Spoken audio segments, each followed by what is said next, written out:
Evening, everybody. It's Friday night. It's about 9 o'clock. It's close enough. Welcome to What's on Joe Mind. We're here. We got the full crowd tonight. We are going to bring you the definitive character tier list for 1988, plus all the other news and fun stuff of the week of G.I. Joe. Come right back with us. Stick with us, I should say. Just listen to our kick-ass theme song, and we'll be right back.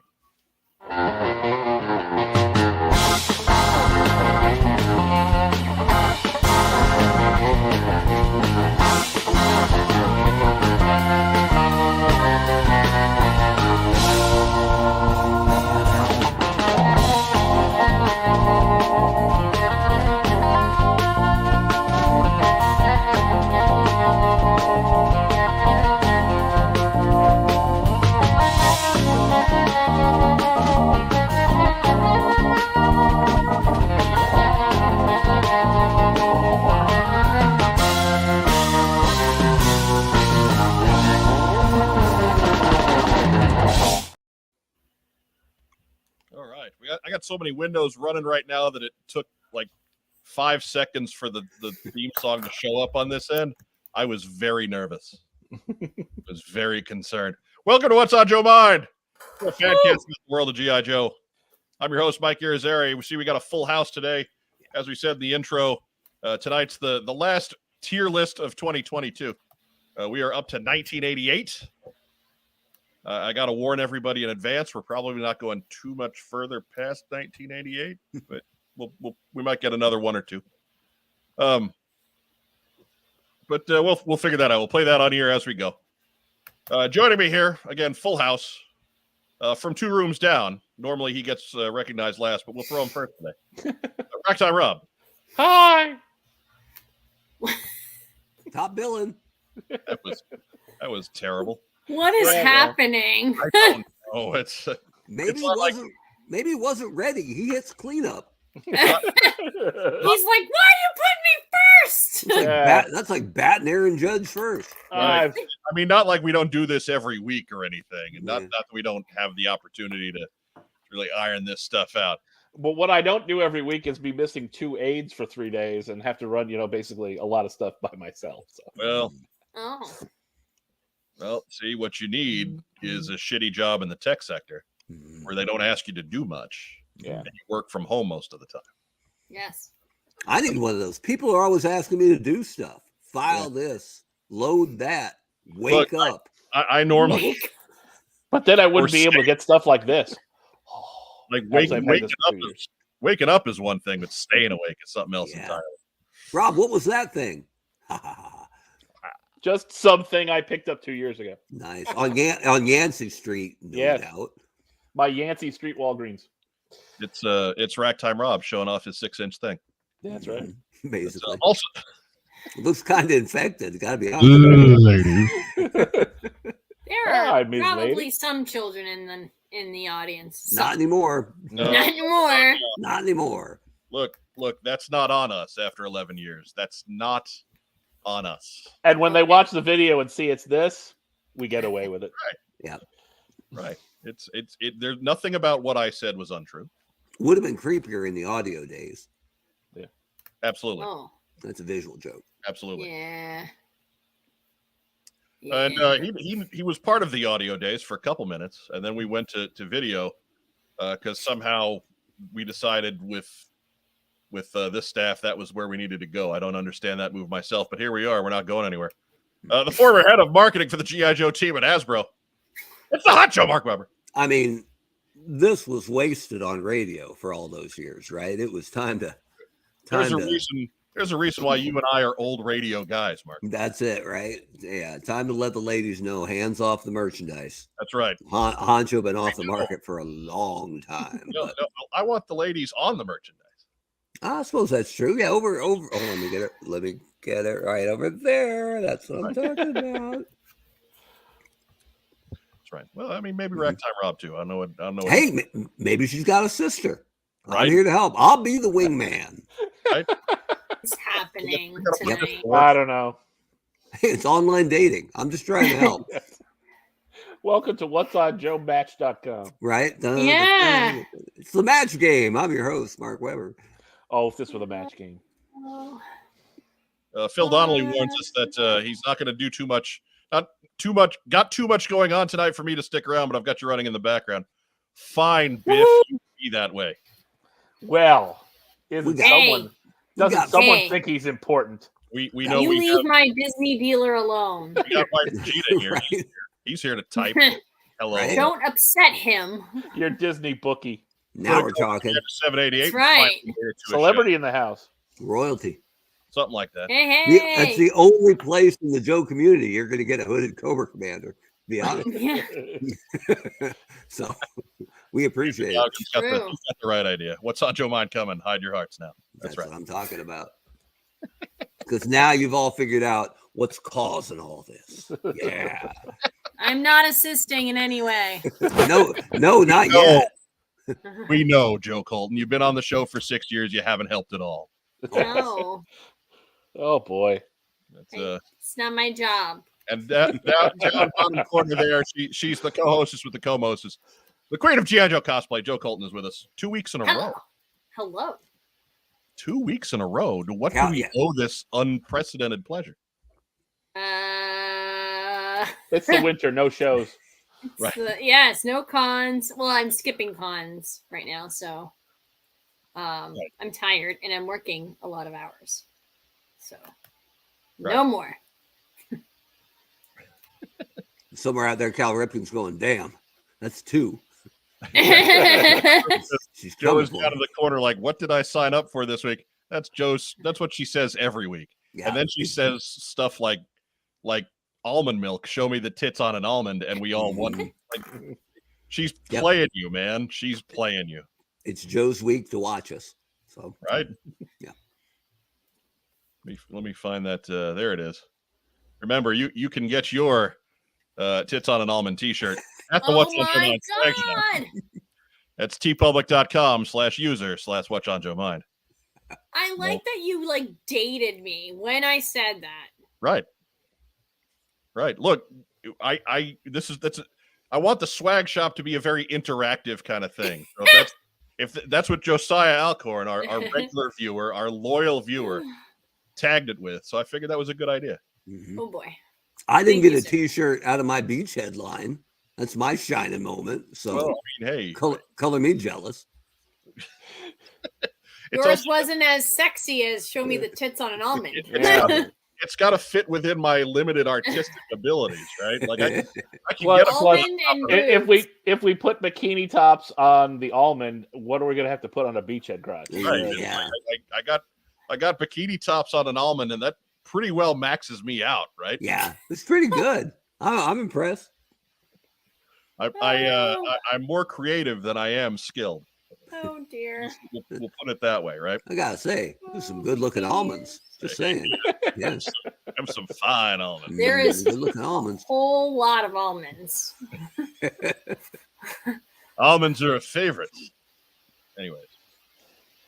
I don't know what's happening tonight. Oh no. We're so close to the holiday. Down the hatch. But yeah, I had a line, but I self-edited it and threw it out. And I think we're all grateful for that. Probably. Matt Rubin, thank you for buying a shirt. He bought the almond shirt. Yes. Oh my God. An unprecedented bump this weekend of shirt sales, thanks to the smart mouth of our own Joe Colton. So order now in time for Christmas. Right. You're running out of time. Yeah. I just put in an order with TeePublic, so it got here, but we'll find. I'm ordering mine on next Friday because I get. Hey, if you're following us on Facebook tonight, go ahead and give us a thumbs up, give us a heart, give us a little huggy guy. We love little huggy guy because that helps the metrics over there know that people are paying attention. If you're following us on YouTube, first off, subscribe to the channel. We do this every week. We're wasting our valuable Friday night time in an attempt to entertain you. Like the video, share us in your social media circles and with all your Joe collecting friends, or anyone who just enjoys blather. We're good for those folks too. I've had more than one person come to me and say, I don't really follow G.I. Joe, but I like What's on Joe Mind. I have to wonder about that, but whatever. You know what? We're here for you too. And again, you can find us wherever wherever you get your audio podcasts every Monday. Those update. So thank you to those listeners as well. Got all the links to all of our social media down below. Go ahead and follow there. We've got the link to our coffee account. If you have a couple of bucks laying around, we've got the link to our swag shop, as you just saw on screen, but we've got it down there too. If you missed it, you don't have to go back. So, how's everybody? Yeah, kind of tired. Pretty good. You're a broken record, Ragtime Rob. Yeah. Ragtime Rob and I did record with our good friend Joe Slepsky last night. We did some comic related content. The first ever Ragtime special edition. Oh. And video. With video. The first ever video Ragtime. The first ever special edition Ragtime. It's kind of all this. Yeah, right. It's Man, you guys don't mess around. No, it was quick. We got it together real fast because Joe had some things he wanted to talk about, and like, well, Joe had opinions. He had opinions. He had some beef. Oh. He didn't have beef, but he had some stuff he wanted to say. And we were like, well, we can accommodate that. Why don't you come on our freeform rambling program? You want to get those takes out while they're still hot. Right. Yeah, hot takes. Right. That is all about G.I. Joe 300 and the events leading up to it. So if you haven't read it and you plan on catching this when it premieres at some point next week, I'm not sure, whenever I can get it done, be sure to get yourself caught up before you listen. So we'll leave it there. Light spoilers now. It's we've got spoiler alerts all over that video when it happens. So if you're gonna watch, make sure you read first. If you don't care, by all means, just partake away. We spend it's probably about an hour and 15. We spend a good half hour of that not talking about anything in particular. So it's normal ratio for us. Thick with the blather. Right. Thick with the blather, bro. That juicy blather. Yeah, good blather. Good head of blather. Yeah, Joe Colton and Mark Webber are not around for that show, so we spilled the tea. We are blatherless. We are sans blather. What do you say we get to an increasingly slim community calendar? There's a Comic-Con or a toy show. What's on Joe mind? Wants to know. Tell Mike, Mark, and Joe. Community calendar.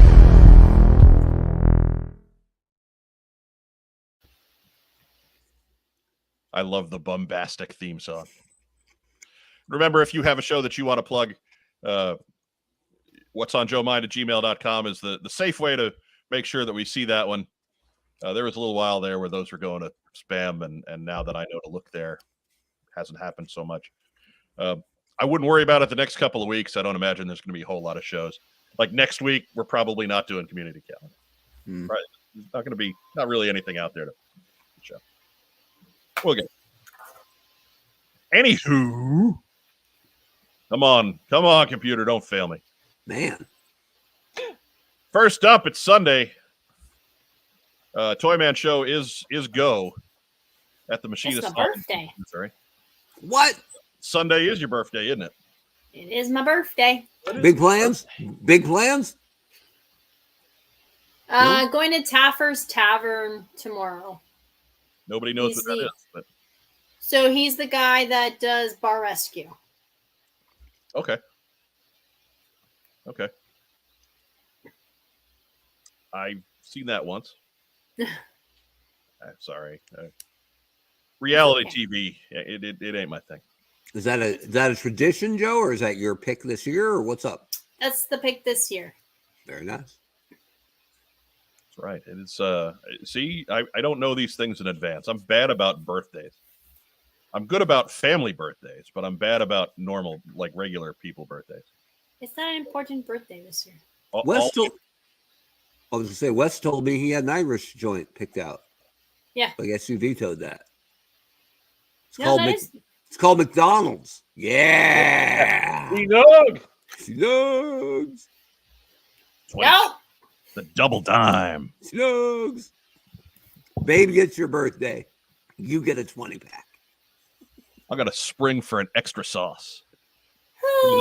For that legitimate dime out there. Dude, that's jive that you got to pay for extra sauce, man. Like, come on.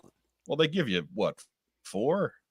They give you like They give you 2. one for a 6-pack. You're not getting 6 nuggets into one sauce. Come on, Fahuka gods.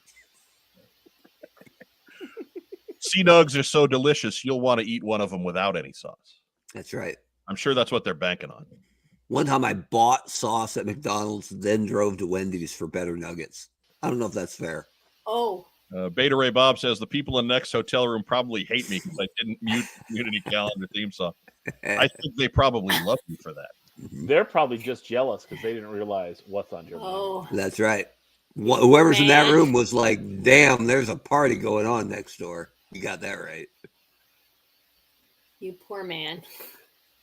C-Note, come on, man. That's a running gag for like 3 years now. No, I meant the community calendar music. Oh, we've been doing the C-Nugs joke since that was Special Edition 69, I think. I think it was before then. Which is a joke in and of itself, but that's right. Well, Special Edition 69 is back in the audio archives.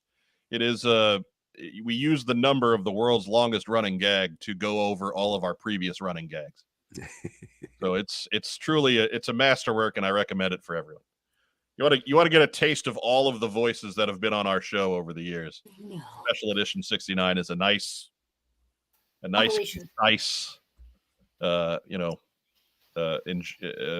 walk through the woods, if you will. It's also the audio debut of the wrist lock. Mm-hmm. Oh yeah, that's right. He's there in the host segment. So yeah, I mean, it's good times. Anyways, Toyman Show this Sunday, December 11th. Joe Colton will not be in attendance. 9 to 3, $5 admission, $12 early bird at 8 a.m. You're not doing better for a local show than Toyman. That Machinist Hall, it sounds like a rinky-dink operation on the surface, but that Machinist Hall is a huge building, and they fill it. And it's full of all kinds of toy people. Toys, DVDs, memorabilia, just if it's not there, it doesn't exist anymore. So if you're ever around St. Louis, you're even within a couple hours of St. Louis, get yourself to Bridgeton and get to Toyman Show. And if you see Dave Draper, you know what to do. Right. Yeah. Give Dave Draper a hug, tell him what's on Joe Mind sent you, and then start running. And move. Dave's not running a whole lot, so it's an easy getaway. Just don't let him get a hold of you. We got the ball will probably be busy laughing and distracting. Next up, for you folks on the West Coast, Sunday, December 11th is also the SoCal Joe Show. They're doing all kinds of neat exclusives this time around. They've got a 6-inch Starduster. Last time they did Monkey Wrench. Lots of fun custom type things that they're selling at their show. $10 for early bird here. General admission is $5.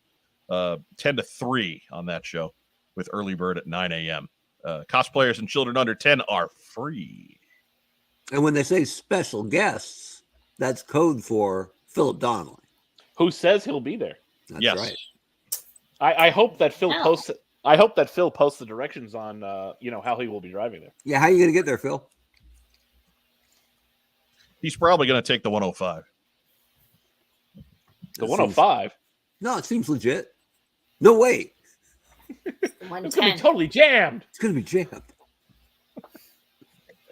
You want to take Rodeo down by Rancho Cucamonga and take that all the way up. Hey, he's giving us an answer. 91 to the 15, baby. I wonder if he'll go in loudly to announce his presence, or maybe he'll just go quiet. I heard he likes to announce his presence with authority. There we go. Josiah Alcorn. Count on you. Some lucky lady in my family is going to go home in a pink 2XL ladies almond tits tee in our blind elephant Christmas gift exchange. Yes. I love that it's 2XL, but ladies. Oh my size, God. Right? We've ruined Christmas. That is the Diet Coke with the Wendy's triple, if I've ever heard of it. Good luck, Nanny. Oh. Josiah Alcorn, and hero. Oh my Oh, god. goodness. We're ruining somebody's Christmas. This is fantastic. Ooh, This is the best Christmas ever. Andrew Garrison, Are I read we- that as the 50 cal Joe show. And Yeah. yeah, Well, maybe. Yeah. Maybe. Roadblock cosplay gets in free. yeah. Right. Also, body massage. That's how much impact it's carrying. It's a big show.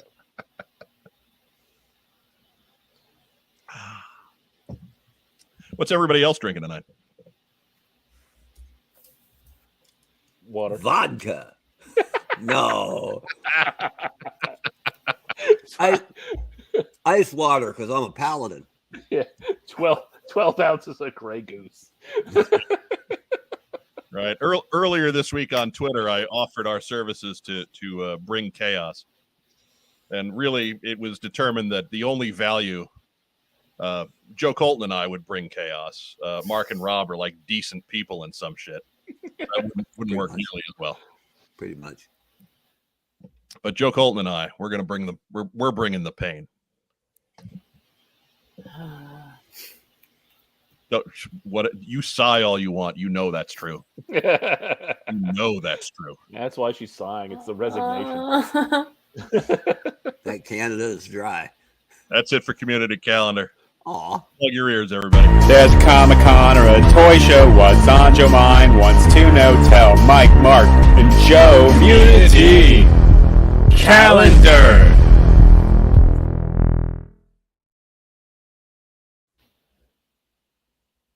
That intro will never not make me laugh. That's big time. Mm-hmm. You know, you're so dour. You make us on you when you act this way. You do this, setting yourself up for it. Don't try and pretend otherwise. It is the It's most wonderful time of the year. It's a It total. is. Just so you know. Oh, Joe, good. and Joe, you don't get into the Christmas spirit, right? Oh, You not just in the least. Stay in the Christmas spirit. Right? Yeah, there's just certain times a year she lets it bubble over the top of the surface. Yep. This is that time with your fake living room. Just yes. Your fake Well, modern contemporary living I room. can't be in the sunroom because Wes is in the living room blasting wrestling. No, So- no, he's watching AEW. Yeah. Wrestling. That's So- that's not wrestling. That's wrestling. So I can't be in there. So I have to use my fake. You know, Mark's hate runs deep when he's blasting out the Cesar Romero Joker laugh. I'm just thinking most fans probably tune in and they're like, yeah, okay, cool. We got all four. Hey, Joe's house looks, no, that's bullshit. Right? That's only one tree. That's garbage. That's fake. the butcher paper wrapping paper. No way. That's fake. There's only that's the only angle she has in the entire house where only one tree can be seen. What do you Yeah. think is more blatantly phony, Joe's background or the Young Bucks match Wes is watching? Oh, Young Bucks. Oh, so bad. What do you say we got a lot going on after this. Let's get to the news.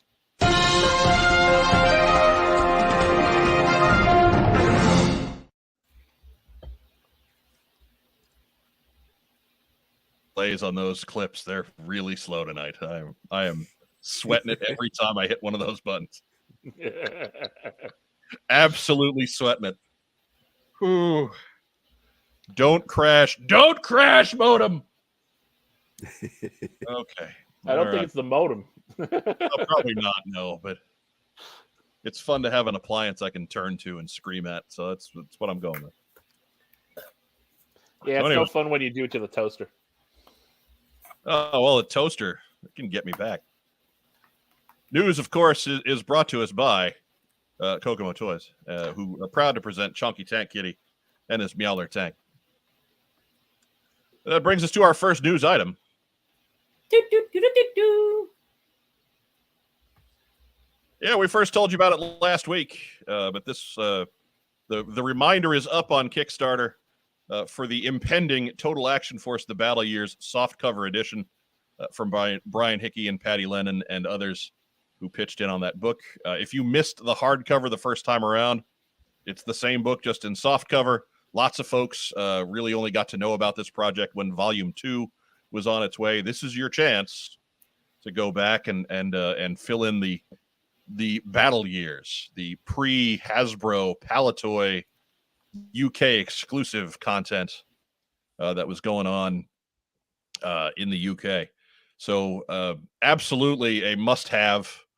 If you don't know anything about this stuff, this is a pretty comprehensive book. It's extremely well written. Just got volume 2 in the mail last week. I haven't had a chance to crack into it yet. I apologize, but we will very soon. Cannot speak highly enough of the Total Action Force books. If you missed volume 1, sign up for notifications. You see that green button in the middle-ish bottom left there. That's what you need to hit when you're on Kickstarter, and it will let you know when this project goes live. Do it. Plus, the book comes from Ireland. You got in on this book, right? Oh yeah, and this one comes from Ireland, so it will beat up all the other books on your shelf. Right. That's worth it. I mean, it's soft cover, so it's going to take a few dings. It's not like the OG hardcover. It will either beat up all the other books on shelf or keep getting beat up, but just keep on trying. That's it. It'll beat up half the books, throw up on itself, and pass out. It's a good show. Terrible. But all joking aside, this is a fantastic book. Yes. So you're lucky you're getting a second swing at this because there was no guarantee of that. So right. They had to go back to Hasbro and ask for permission to do a whole second run. So the fact that that Hasbro is willing to let them do this and be official, and it speaks highly of their relationship there with Hasbro UK, and take advantage of it because there's no guarantee that it's going to be greenlit the rest of the way.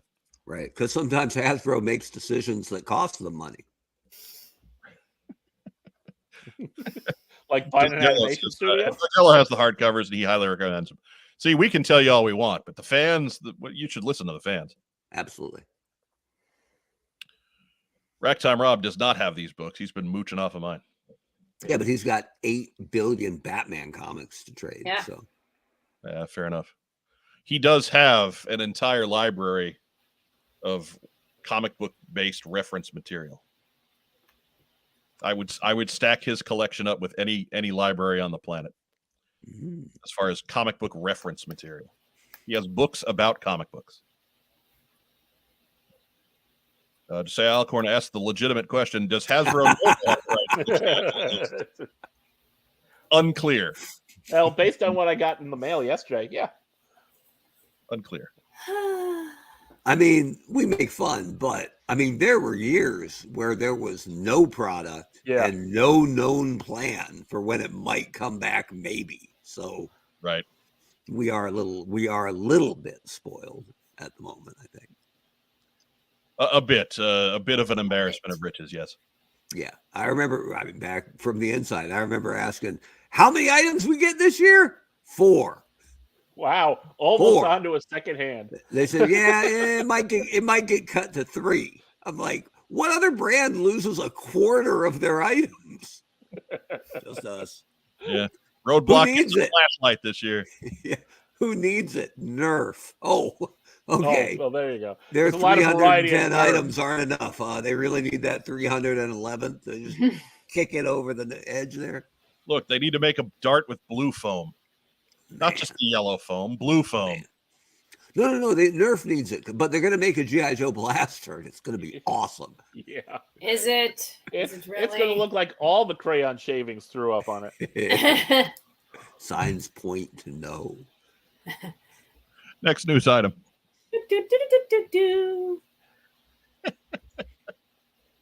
While you're there on Kickstarter, be sure to check out Action Force Redux.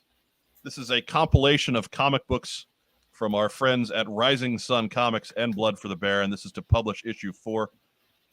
It is it's picked up some momentum the last few days. This one needs some pledges in order to meet its goal. With about 3 days left. And that number, this graphic's a little bit old, but they're about 2/3 of the way there. So make sure that you're sharing this in all of your Joe circles. Anybody who's interested in some new comic content based on, again, the UK characters, this is it. And it's very inexpensive. We're talking about $8 to back this Kickstarter. So get on in there. If you're just kind of interested. Better to spend that small amount of cash and know for certain, and maybe it'll spawn something new and intriguing in your collection. I like it. Yeah. I'm down. Jump in there. I'm afraid to jump windows and see where it's actually at. So we'll let you guys do it once the show is done.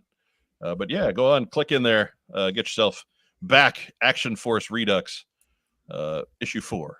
I've got a link to it on our Twitter feed. So if you're following us on Twitter, you can see it there.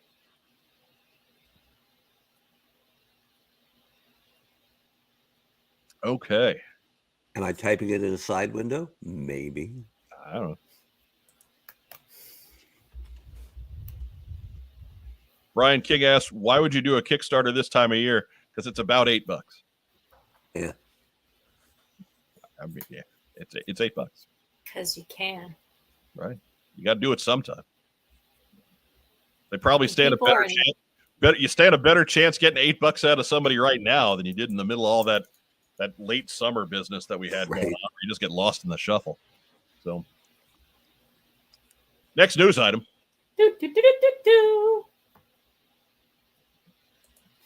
All right, and while we're on Kickstarter, After Action Reports coming down the home stretch. This one is comfortably funded for Volume 3 of the most complete G.I. Joe comic guide to date. Volume 3 covers everything in the the IDW run of Real American Hero. So that's issue 155.5 through 300. It is funding now. Again, very, very low cost, very affordable. I just remembered to pledge it this afternoon myself. So, but basically, you got till the 16th, so you got about a week. And on December 16th at 8:34 a.m., this one shuts down. It is comfortably funded, so pledge this one with confidence, as we like to say. And it is Volume 3. If you've missed Volume 1 and 2, again, there are purchase platforms in there that let you buy those too. So, or you can head up afteractionreport.com. I know Volume 1 is available there. I think Volume 2 will be later. On a personal note, at 4:34 on the 16th of December, I will be shutting down. So, all right. Good to know. 4:34 a.m. Maybe. Michael Gene Fleming giving us the status on Action Force Redux, 7,755 out of 12,000 plus. So, yeah, better than 2/3 of the way there. Just keep on plugging. I think if you get the word out enough, that's probably the best thing you can do, because obviously you're only spending $8. But the more people that know about it, get it funded, the better. Next news item.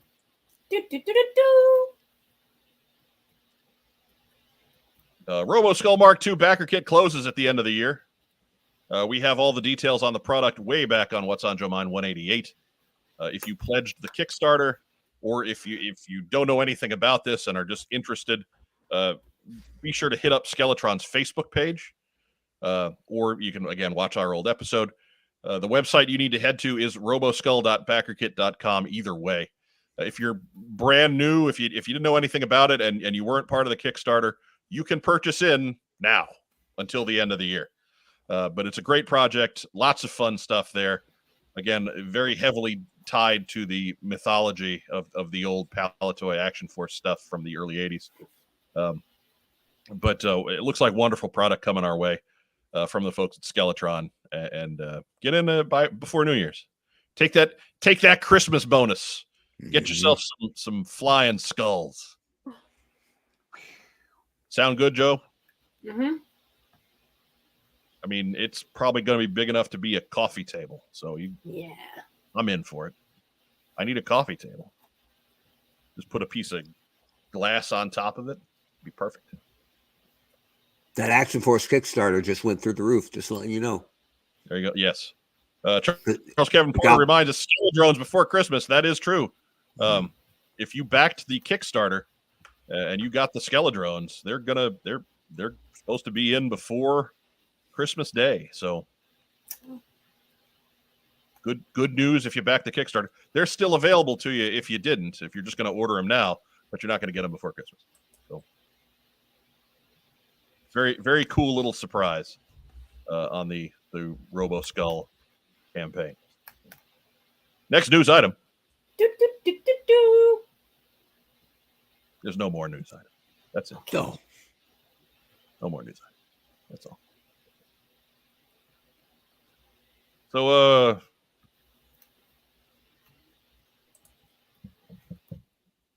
I was waiting for the no more news items ending boops, but okay. I guess that's not going to happen.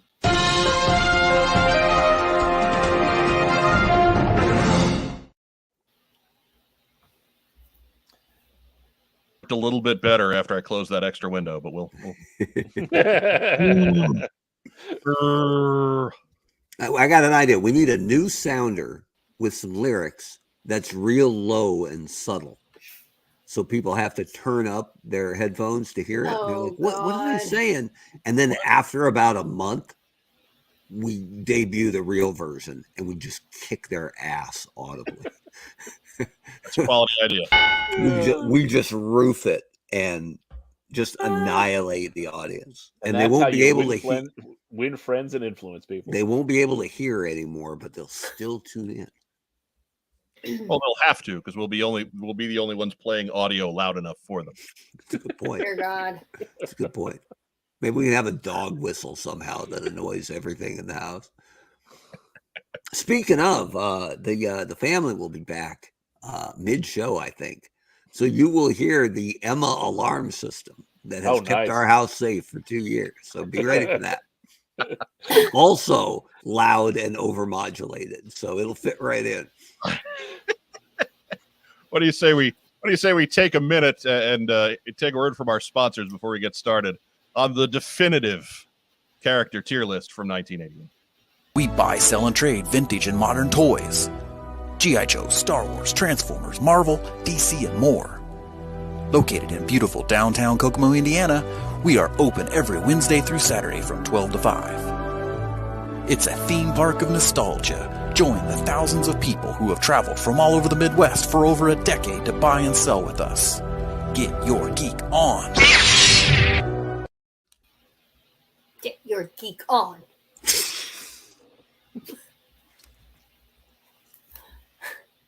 So much slowdown on this. I am freaking out. You're fine. It's working out here, but I haven't seen you nervous in a long time.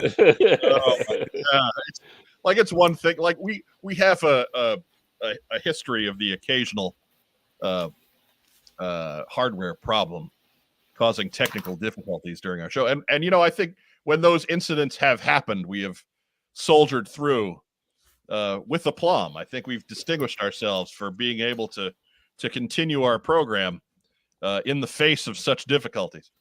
But man, when you see them coming, that's something else entirely. Yeah, we didn't know we were going to have Echo Show. Yeah, a couple months ago. Right. We had no idea. What did we do with it? We went to the audience and found out fun things to say with echoes. We made lemonade. Right. It's what we do There here. When Roger and Josh were in the hotel with the crappy Wi-Fi, and we kept having to reboot them, but we made it go. We made it work. But you again, we didn't know that was going to happen. We just had to deal with it, and that worked. But this time, when you see it coming, oh my God.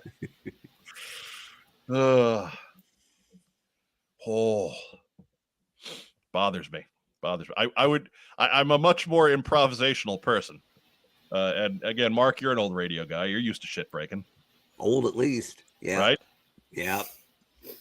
Right? You can deal with these sort of things. Joe Colton, I mean, she's barely aware where she is anyway. So most of the time these days, yes. And Racktime Rob's an educator, so Lord knows he's used to things not working out. Oh yeah. Like we gotta Plans. Yep. Two things that didn't work this week: his AIDS. Well, one was one's got a family function there. One wasn't feeling well. There's lots of bugs going around, particularly a special ed department at this time of year. I suppose that's fair. Right. All right. So let's go ahead and get started on the definitive. Definitive, I say. Right. It's good. It's good that you make that clear, because it just occurred to me today. Oh, there are other ones out there. Right. Hey, look, this isn't. People have known about the figures that came out in 1988 since 1988, so we're really not covering new ground here. There are many lists, but this one is ours. Right. This is all about listening to us ramble and rattle and creak and be obnoxious. So let's. But to quote the Nature Boy, oldest ride, longest line. That's what I'm talking about. There you go. All right. So first up on the list. I was going to say, there's some winners in here now that I see them lined up. There really are. First up on the list is Armadillo. But not this guy. No. A strong contender for the worst G.I. Joe figure, full stop. He's so bad. He's so bad. He looks like a core knockoff. He's so bad. Right. But he comes with one of the greatest vehicles. Yeah, the Rolling Thunder is outstanding. And like it's almost like you always say when you were a kid, Mark, and having Steeler was a status symbol, right? Yeah. Because you had the Mobat, that meant you had the big head. Well, you had the Rolling Thunder, it meant you had Armadillo. So Armadillo was something of a status symbol because the Rolling Thunder was badass. I was such a sucker for figures that came with big vehicles, right? They just had their own cachet until this guy. Yeah, there were some clunkers before, but he's the clunkiest. Oh, the only thing, some people rip him for the facial expression, right? But that's the only thing I give him a pass on, because the helmet is obviously too small for a human head. He's clearly in pain. Nobody's smiling wearing that thing. No. And then he got his olive drab tank top and his orange pants and his fluorescent green boot. No, he's just bad. He's just with terrible. His Storm Shadow arms. No offense to those guys, turned out brilliance for years. And this guy is the very definition of cheap throw-in. Right. And so who in that department went, hey, we got to reuse the arms? And they're like, all right, hey, we ain't used Storm Shadow's arms for nobody. Right. I've already put him on the private line because there is nothing going on here. Is there a line below that called the Armadillo line? Maybe there should be. Oh, maybe there should be. The cadet line? So bad. Yes, Josiah Alcorn wants everybody to know new stuff available on TeePublic if you have a special lady in your life. And that we got to get him on the PR team with Mary Mercenary. But Andrew Gowan has a wish list. Armadillo coming soon from G.I. Joe Classified 2023. I'm telling you, man, if I'd have had a longer run and more Comic-Cons to do, I might have tried to do like the worst ever San Diego pack and just make it, Armadillo versus, I don't even know, Toxo Viper or something like it would have been. What is happening tonight? No, Crystal Ball and Armadillo finally match up. Toxo Vipers are some of my favorites. Yeah, but he's not bad. Regardless, we can make fun of this figure for another solid hour and a half. But let's do it. From a pure character standpoint, he was the guy who sat in the front of the Rolling Thunder a couple times in the comics, and that's about it. So he's up next would be the Astro Viper. Again, got a neat little spotlight when they revealed the stiletto, I think, for a few panels, but didn't do anything of note besides. So I'm going to go ahead and put him over there next to him. Yeah. But good figure. Yeah. Oh, yeah. Neat figure. I'm a fan of the Cobra Buckethead guys that had the, like the full head encompassing helmets. I don't know, something about them. I just dug them. Do you think Armadillo has helmet envy right there, looking right next to her, being like, "God damn"? Yeah. I think Armadillo has competence envy over the entire rest of the line. Fair enough. But Design envy. up next is my absolute favorite polar character, figure from the entire line. Blizzard, great figure. Joe Colton, you've been quiet to this point. You big on Blizzard? Not really. Not really. Okay, all right, fine. That's a perfectly valid answer. It's wrong, but you're allowed. He's no armadillo, but Yeah. Right. Oh my god, you guys are making me choke. But he was he had the snowshoes and the skis, and he had the backpack which converted to a sled with the skis on the back. He had two guns. He had the removable helmet. I mean, just a great. All the equipment. Had all the gear, and everything they got wrong with Iceberg a couple years earlier, they got right with Blizzard in '88 as far as gear goes. But then they never used him. Nope. Great fig. Great figure. Never showed up in the comic books that I can remember. Was that the enduring popularity of Snow Job, you think?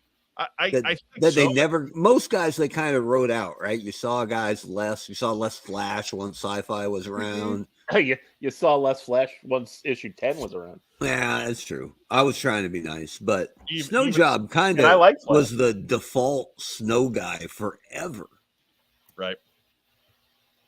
And Iceberg filled that too, and Frostbite stayed popular for some reason, and but Blizzard never got anything, and there was no animation for 1988, so these guys don't get any bonus points from there.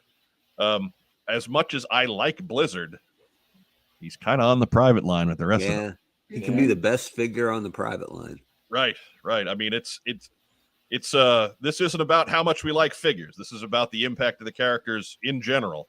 Yeah. And Blizzard just didn't have one. Nope.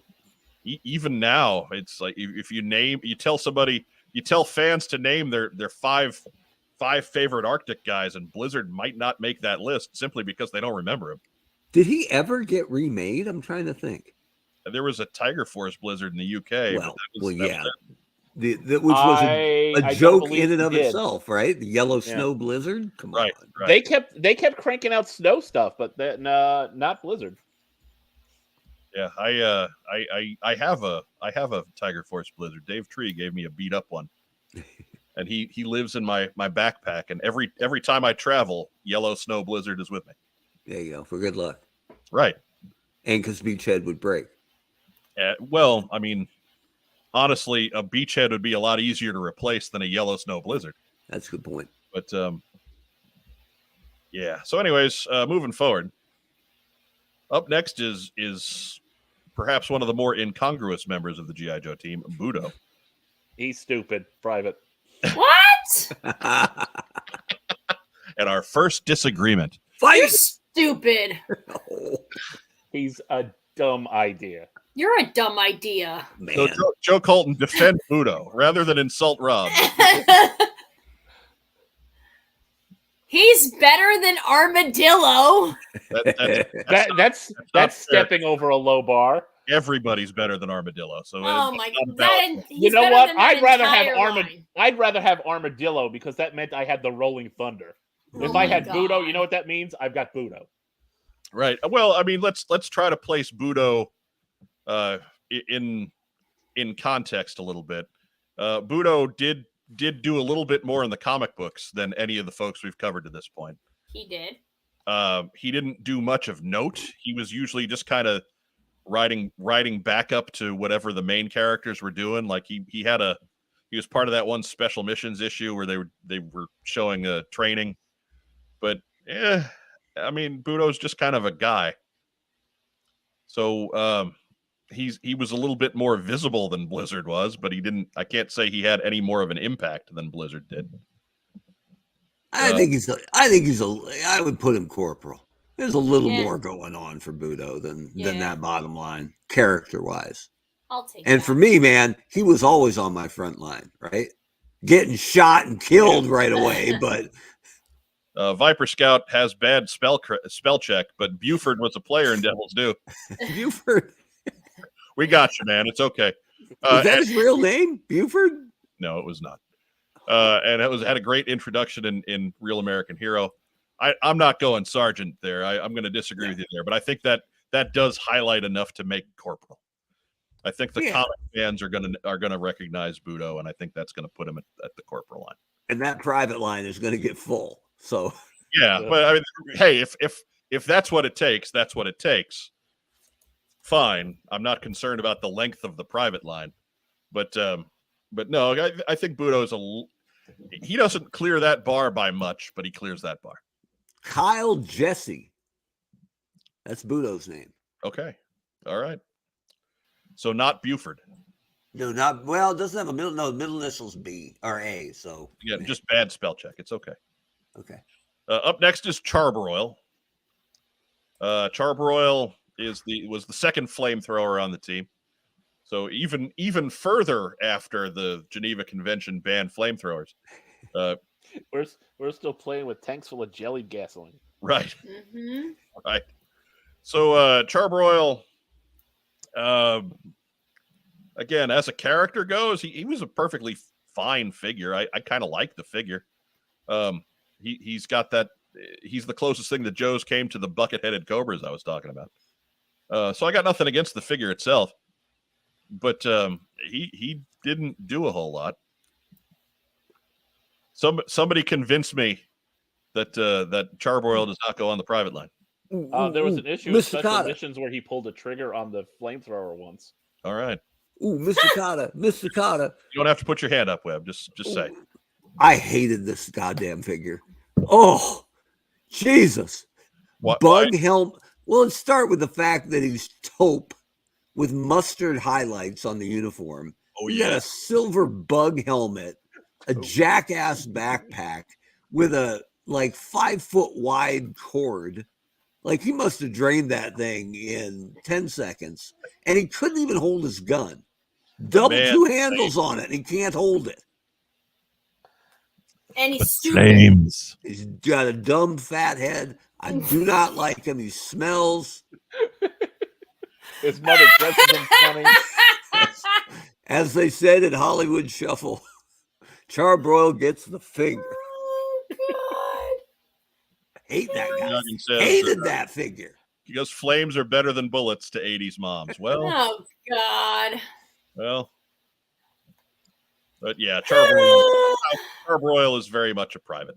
The stink of Charbroil is why Hasbro gave you 8 blow torches in a row, right? Oh, look, we actually got a good one coming up next, though. We can get off of Charbroil.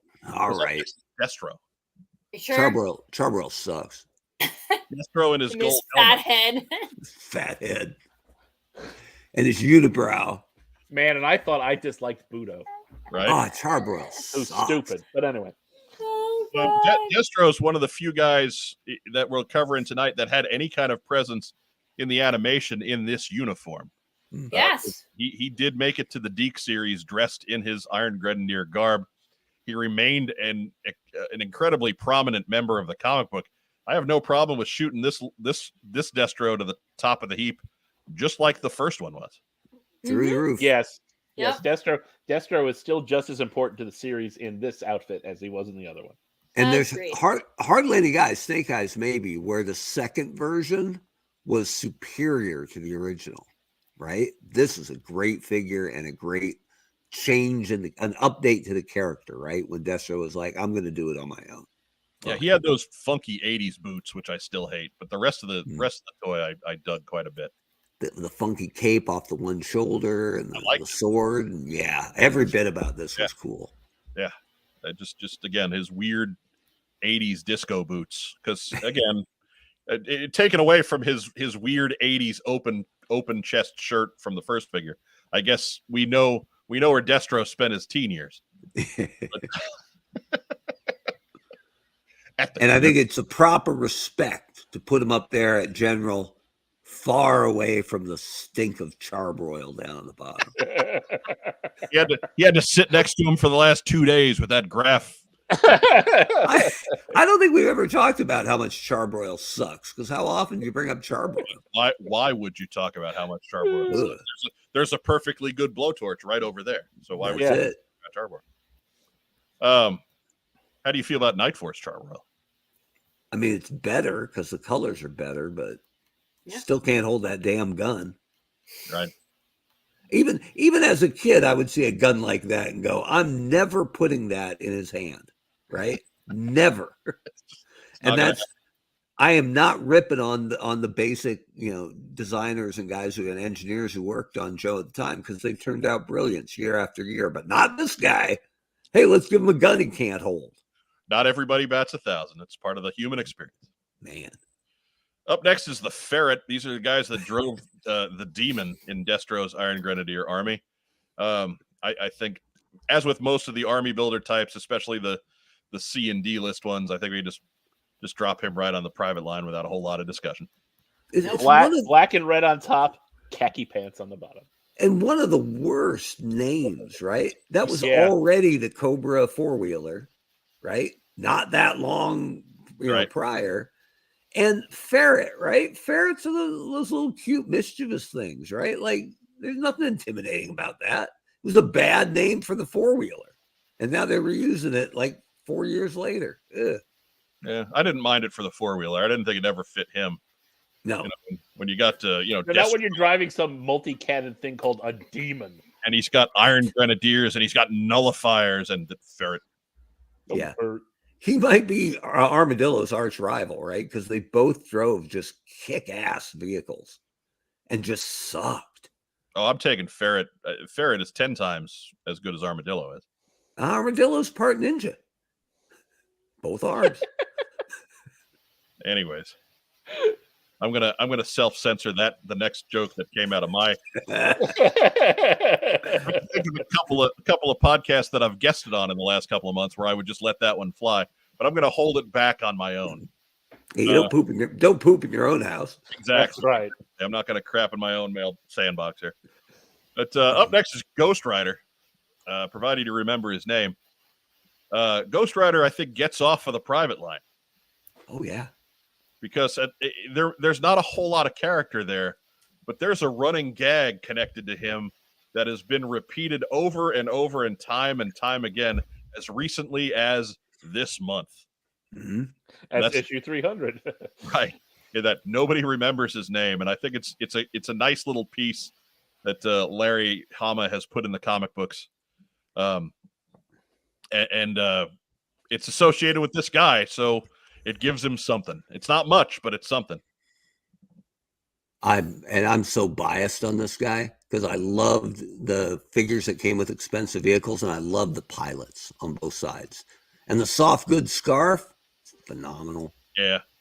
Matt Ruben, Johnny Blaze or Robbie Reyes? The answer is Nick Cage. Robbie Reyes didn't get funded. Oh, too soon. Well, it was the Danny Ketch Ghost Rider that actually, created the running joke. So, a small bit of trivia that some people might know on my to-do list. The next thing I was going to work on, when Daryl said, "Hey, Webb, can you come with me for a minute and bring your playbook?" A fateful April day back in 2017. Sure thing, boss. Was to write the Ghost Rider file card for the G.I. Joe Collectors Club. Once in a while, they let me write a file card, which was my favorite thing to do ever.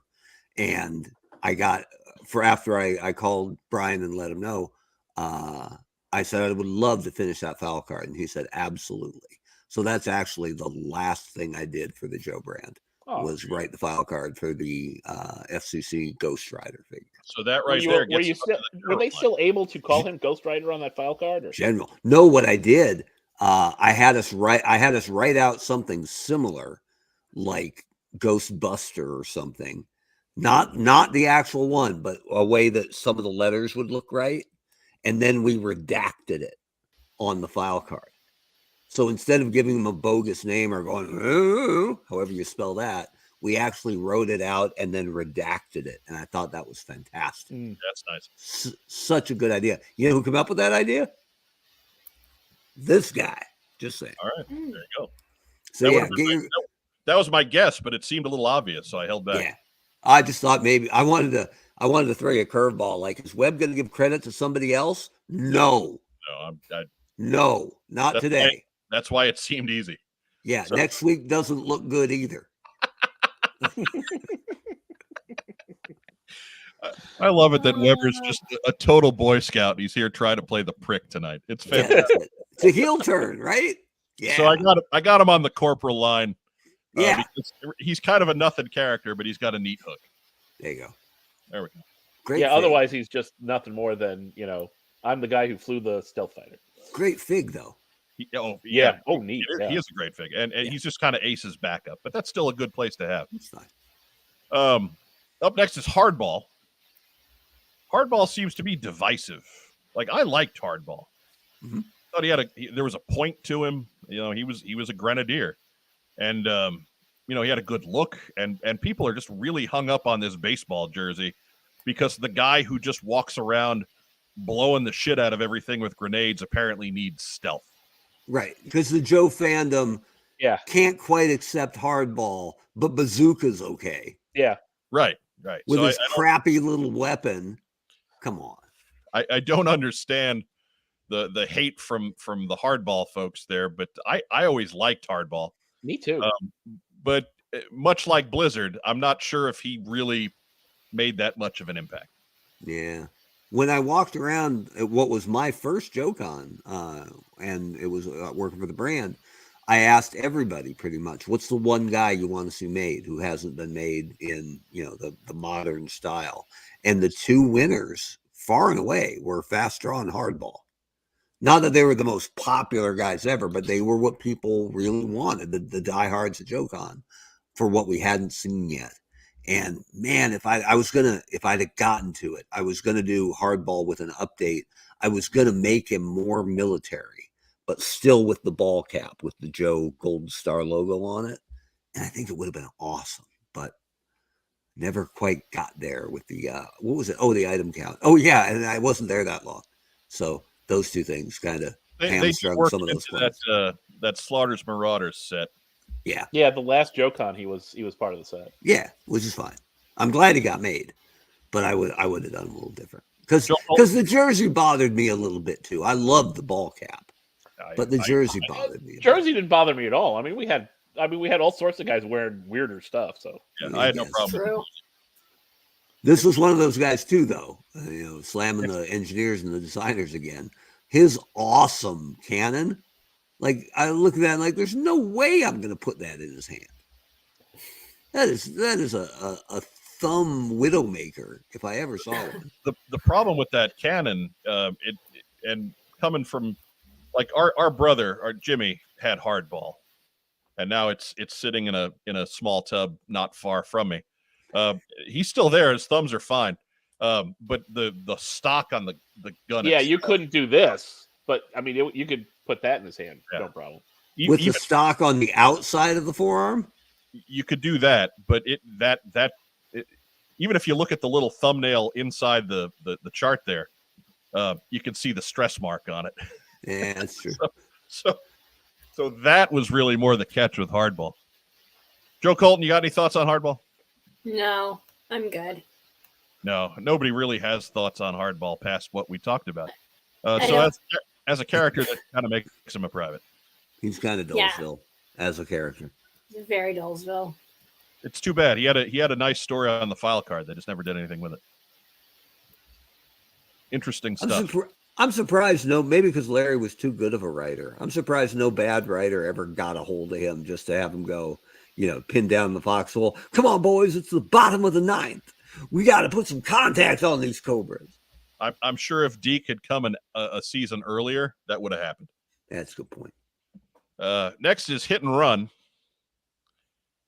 Favorite of past host Justin Bell. Another guy who very much screams G.I. Joe. Extremely popular in the community. Has a great backstory on his file card too. Again, not much happened with him in any kind of media, but I'll even make the argument that maybe Hit and Run is popular enough that it maybe shoots him up to a corporal. I think that should be possible, right? Like, I don't know that there's anybody. He might be tops for Joe, among Joes at least, for popularity compared to actual use in any of the media, right? Right. Yeah. Like, Right. he is beloved in the community. Yeah. And based pretty much sheerly on how cool that figure is. Right. So And it's a great one. It absolutely is. And I think that gives him a bonus rank, right? But he was a private because he never even did anything in the comic book. So that perceived cool factor, much like it did for Mercer earlier in our countdowns. I think this bumps him up to the corporal level. Are we going to call this the Mercer rule? No. The hit and run rule, maybe? Mhm. What would be the opposite of the hit and run rule? Somebody who got a ton of play, but he always sucked and therefore doesn't get the rating he deserves. I know. The swing and trip. The Billy rule. The Billy rule. The Billy rule. Man, we saw him all the time. What a waste. Oh man. Jeff Butler's like, hit and run even had a snow outfit in Special Missions 22. Well, there you go. That's probably the most play he got in a different outfit. That's the hit and run moment right there. And that's all we got. Fantastic figure. Not taking away from that at all. But yeah, just kind of a nothing character.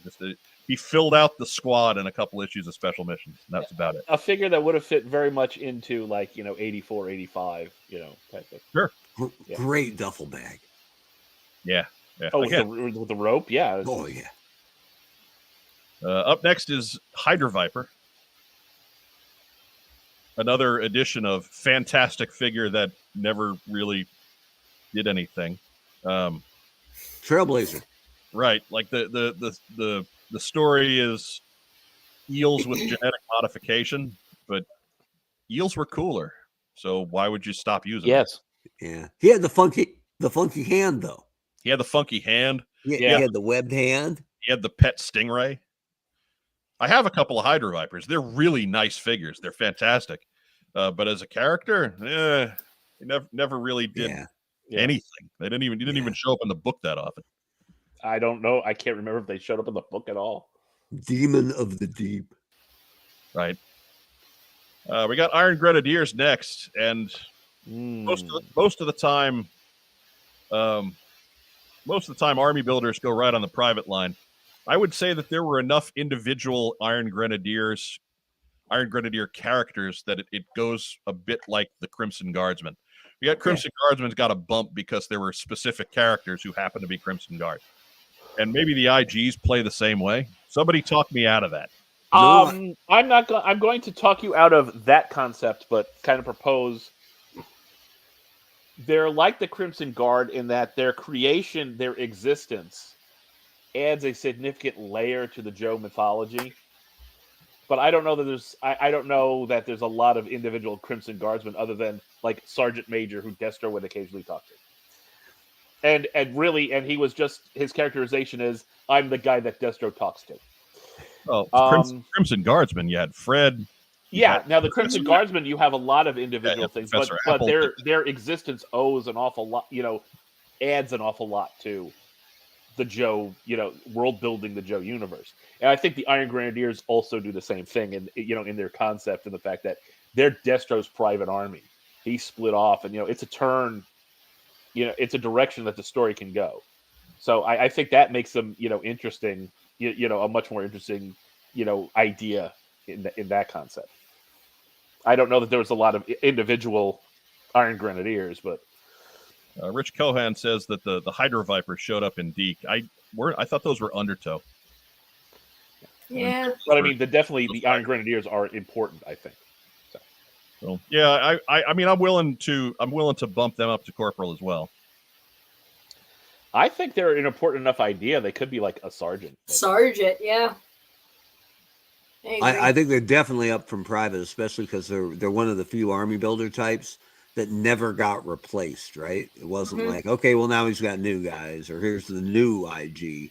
Nah, he's just badass. Always has been. Oh, Love yeah. that fig. You did. No, you didn't. Never mind. Mm. I suppose you kind of did once you got into 50th anniversary stuff. But that's And about it.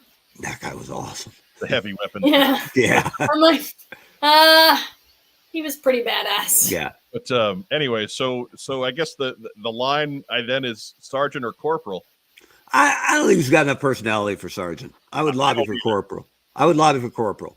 Yeah, I'm pretty comfortable with corporal. I don't think any one of them ever stood out enough to nudge it further up than that.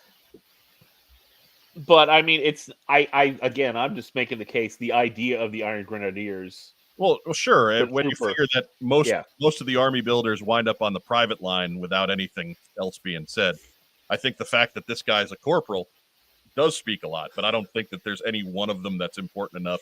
It doesn't. I'm not saying that there has to be any one of them that's important. It's the fact that the Iron Grenadiers exist and they're Destro's army. He split off from Cobra. Here's a new direction we can go with this with the toys.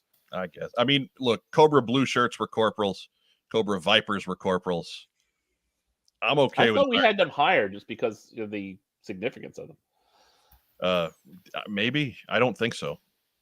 I thought we did. Because I think we just bumped them up because I thought we put them around sergeanty level. Would be something. If you have any extra gold swords or red lasers, send them my way because I got a lot more grenadiers than equipment in the old web collection. Brian King says I shoplifted because I wanted another one. I was a bad kid sometimes. See, yeah, kind of. Wow. I'm agreeing with you, Brian, that you were a bad kid, but it does speak to the popularity of the IG, right? Had to have it. Petty larceny, yes. Funds are low, but gotta have it. And Matt Rubin is mocking us because we can't remember a tidbit from a show we did 4 months ago. Mm-hmm. I can't remember what I ate yesterday.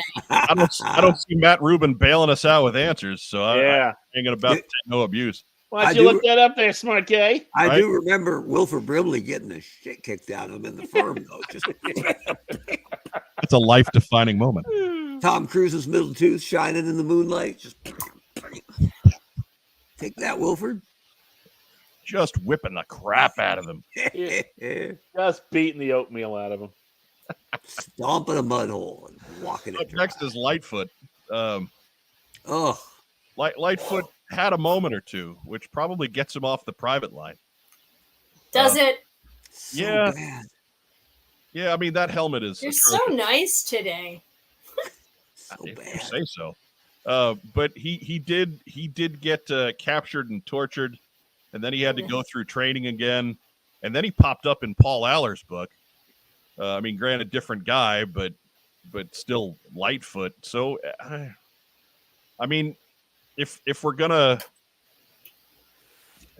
if Budo's a corporal, Lightfoot's probably a corporal. Yeah, he got some play. He's more of a corporal than Budo because he sucked. You shut your face. He's not as bad as Budo. He's close, but he's not quite as bad. He's got a little non-detecting robot.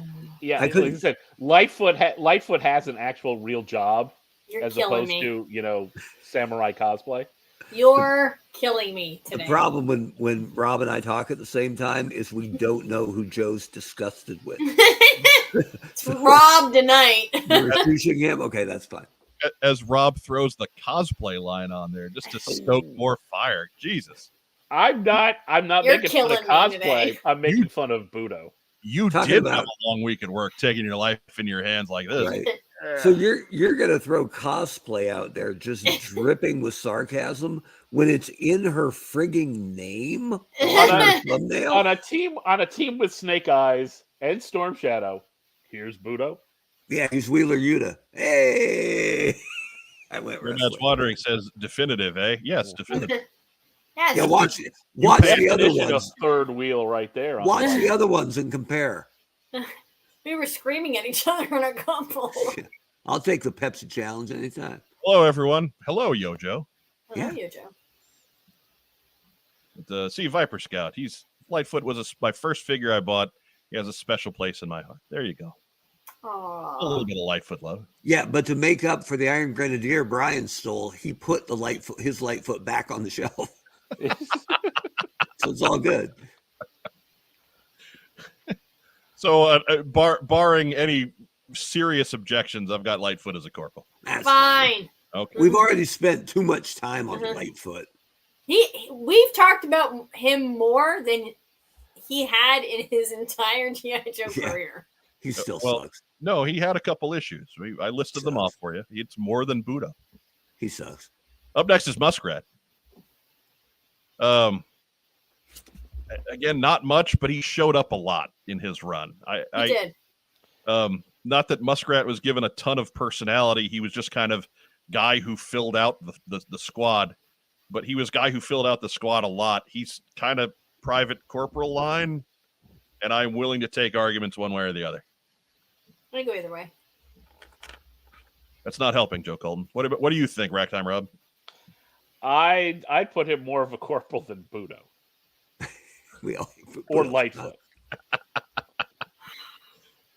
Brian King says, my Muskrat kicked a lot of ass and drove a lot of vehicles with Shockwave. There you go. There you go. I think, and Shockwave is an interesting one too. I think Shockwave and Budo, or Shockwave and Muskrat were kind of the default guys for this run, and so I think they're both going to wind up on the corporal line. So I'll put Musgrave in as a corporal. Musgrave. His new name. So up next, you can see I got a logo here. It's the Night Force logo squeezed into a square. We'd be here all through tomorrow night if we went through each repaint. So I'm going to take Night Force as a concept here on its own. I think while it was cool that everybody got dark paint jobs, Night Force didn't do anything for the G.I. Joe story as a whole. So I'm just going to drop that on the private line. Oh. I found out about them late, well after they'd come out, because we had no Toys R Us in Bend. Loved them because they were all as good or sometimes far better than the original paint job on the figure. Like guys like Psych Out became cool. Crazy Legs became super cool. But yeah, it didn't make a big dent. But man, these are great figures. It's a sub team. It's a sub team that makes sense. Yes. As a purpose. Yes. As opposed to, like Tiger Force, which is let's repaint some stuff and sell it again. If they had done Polar Force. Force instead of Tiger Force and just made more people in snowy colors, I'd be totally down with it. But come back in 20 minutes and watch me poop all over Tiger Force. Yeah. Oh. God, I can't stand Tiger Force. Up next is Nullifier. Speaking of crappy. Oh, boy. Speak about fat head. Destro's anti-gravity pod. His head looks normal size to me. I had to reduce that how many times? But that's private. He was designed as a Cobra Law figure, and then they wound up not using him for that. So that's why he sucks. That's why he sucks. He still smells like Cobra Law. Yeah. So shit. He was somebody from Roadblock to wrestle. He sucked. Up next is Repeater. How do we feel about Repeater? Love him as a figure, but when they finally re-released him in 50th anniversary years later, Hasbro didn't even remember what he looked like, right? Like, I think he got a movie figure before he got the 50th. Did figure. he? Yeah, he got a movie figure, and then the club did him. Right, but the movie figure. The club. I forget if they changed his name, but they changed his ethnicity for the movie figure, right? I don't even remember the movie figure. They didn't. It came in a multi-pack. It was like a multi-pack from Toys R Us or something. Dial Tone was a girl, which I know happened, but still. Michael Gene Fleming reports that Crimson Guard was ranked major. Ooh. I'm glad somebody's watching. Right? Thank you. But so Iron Grenadier isn't anywhere close to that. So I don't. We don't have major as a designation here. I put in Colonel by mistake, and it was too late to go back. So okay. No. I mean, I guess maybe I can change it. Hang on. No, No, stop futzing with things. No. Too sexy. What If are you it doing? freezes your laptop and we have to start all over again, You're a madman. There we go. If we have to start over again, Budo is a stinking private. So, repeater. Love him. One of my favorite figures ever, but they never did anything with that guy. Again, he was another one of those guys who filled out the squad. I give him a corporal. yeah. Probably being generous, but again, he showed up a lot, and that counts for. They say the greatest ability is availability. So I disagree, but I'll take it because I like him. Yeah. Up next is Road Pig, and I like Road Pig. I like Road Pig. Mm-hmm. I think Road Pig is one of the few on this list that attained some degree of character work. Yeah. I think he is as popular as the original 3 Dreadnoks. And I think that we made them sergeants, except for Ripper. We gave Ripper corporal because we're dicks. But I think Road Pig's a sergeant. I agree. I think you're completely right. He is the most popular Dreadnought outside of the original trio. Yeah. Mm-hmm. And maybe even more so than them. Some of them. Could be more than Ripper. Maybe more than Torch. Buzzer is kind of because we're dicks. We were bad to Ripper. Yeah. I don't think we were inaccurate, but I think we were certainly harsh. We were our viewership in Tasmania just went right in the toilet. What can you do? What can you do? I remember disagreeing and saying that Ripper should have been a sergeant with the other ones, but he hung out long enough to get his Sonic Fighter edition on the Deke cartoon, which should take him back down to private. But at least it's something. Yeah. That's all right. He never showed up in Sonic Fighter edition in the comics, so he could do. Wish we got Sonic Fighter Budo. Well, I say that, but they might have done that like in the the later years when they stopped caring. I actually back when the club did that last few figures bunch, they paired up Falcon and Road Pig, and I split that pack with Carson because Carson had to have the Falcon. I was like, I'll take fluorescent orange Road Pig at a discount.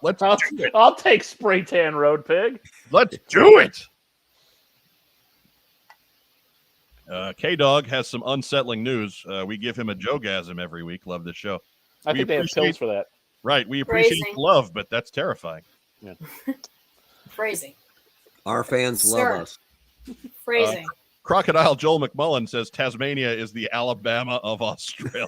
Oh, that is. Wow. He would know. He's been there. Yeah.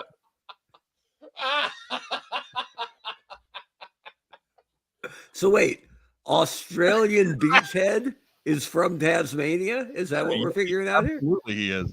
All right. Oh my God. Joe Henry says Road Pig could squeeze milk out of an almond. Damn straight. Yeah, you just grab and twist. Oh, Donald couldn't, but Road Pig fans could. rising to the occasion. I don't know what's happening today. I don't know. Let's go on. There we go. Moving on. I'm just saying, remember, that is available at the swag shop. TeePublic users last much on Joe Mine. Maybe we need to put that on the back. Is that almond? Is the almond in the back middle going topless? It is. I mean, because that is one saucy almond back there. Look at that one. What a slut. Yeah. Right? Maybe it's upside down. You don't know. I mean, but it still has no top. I'm slut shaming the almond. It's okay. What? Why didn't you put a top on that one? Because it was behind the other one. To drive sales, Joe Colton. To drive sales. I am only so good at this, woman. Hey, almond sex sells. That's it. Oh my God. Okay. Let's move on. Give me a break. You could have outlined a part of the strap. I'm just saying. Like a tan line? Yeah. All right. Well, you come and You come and judge my D- Photoshop skill. We'll design a T-shirt. Wait, I've been waiting for you to do that for 3 years. Moving on. Next up, Secto Viper. They're goofy and I love them. They drive the bug, but they're private. They're privates. They're really expensive, man. I would like a couple extras to man the bug, but that's a rich man's game. Right. I have lucked into 2 of them. I have 2, but I might be missing a dome helmet. I only one of them has a dome helmet, and neither of them have the gun. That gun is awful. Looks like a punch dagger. It is terrible, and it's probably it's probably like heavy metal microphone levels. It looks like a commemorative Nerf blaster without the paint. It's like it's a $50-$70 item, I think. So yeah, good luck. Yeah, it looks worse now. I'm not too worried about it because he's got a bug. Yes. Yeah. Up next, we got the Sarge. And Sarge is one of those guys where the uniform he's wearing doesn't matter too much. He's Sergeant freaking Slaughter. Yeah. So I'm okay with throwing Sarge right up the. We had Sarge on the general line before, so as a character, he's the guy, right? He's kind of a big deal.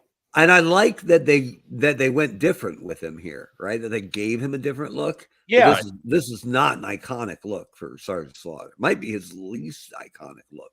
Yeah, I again, my feeling is that whatever Sarge is dressed like almost doesn't matter. Yeah, it's the most. He's got that hat and that chin. Yeah, if everything from the chin up is classic, the rest is fine. So hat, Wayfarer's chin, mustache. Yeah. As long as what's down below isn't like a clown suit, you're good. And just remember, he'll smell that shit for a week. Okay. Oh, let's get that back in there. Oh, thank goodness. We're starting over. Budo's a private. Good. I'll take it. I more like Boo don't. Up next is Shockwave. He got the spotlight in the same way Muskrat and Repeater and Lightfoot did, and I think that very comfortably makes him a corporal. He gets the hit and run thing, right? The guy who's far more popular than his exposure. Yeah. Well, he's like Beachhead's little cousin. So he's Beachhead with a new hat. Right. We got Skidmark, which is one of the he gets the Stalker Award for unfortunate codename 10 years down the road. Oh, even worse than Stalker. That had to be a joke that they said, let's see how far this goes before someone kills it. Great mold for that figure. Great fig. And then great vehicle. Then they painted it horribly. Yeah. Packaged him with the very cool Desert Fox, but he's a private. Yeah. Up next, he's the only individual Tiger Force guy on the list because he was the only original character in Tiger Force. So I decided, out of respect, he'll get his own spot, and that's Sky Striker. And Sky Striker is an absolute nothing burger. I love the figure, but he's a private. He's the only Tiger Force figure in my collection because he's standalone. Yeah, I need to get the headset and the visor for him, and that's going to cost $1 million. That's going to hurt. Yeah, I got the helmet, but that's it. Anyhow, Spearhead is next. Spearhead is a well-designed figure executed not so well. Yeah, that helmet looks like a big Q-tip on his head. It's terrible. He is all sorts of gangly and weird as a figure. Yeah, he's it's almost like they used a different buck. But